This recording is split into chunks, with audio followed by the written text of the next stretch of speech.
Toronto Film Festival 2019, Cinema's Lesser Lights give the stars a run for their money. Toronto Phil.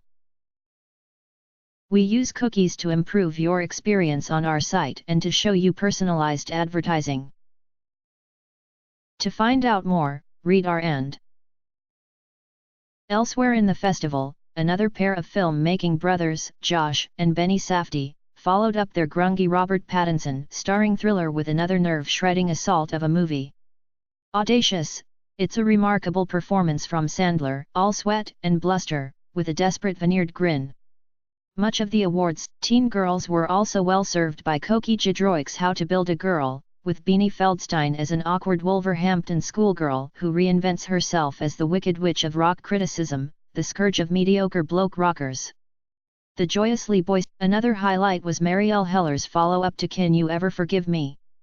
Tom Hanks. There were disappointments. By takeaway to tie, for me, the most unexpected treat was Justin Kurzel's emphatic return to form with True History of the Kelly Gang, a swaggering, sexy, dissolute take on the story of Australia's most famous outlaws. George Mackay. Best performances Adam Sandler in Uncut Gems. Leslie Manville. Best cinematography Darius Khan DJI's work on Uncut Gems, which borrows the color palette of the gem of the title, a rare opal.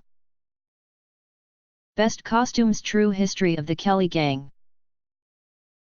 Best lack of costume Nicholas Holt's monologue in Just Sock Suspenders in True History of the Kelly Gang. Most random tattoo Riz Ahmed's character in Sound of Metal has a pair of underpants tattooed on his right shoulder. Rock and roll. Raindrop, drop top, top smoking, no cooking the hot pot. Fucking on your bitch, yeah, that.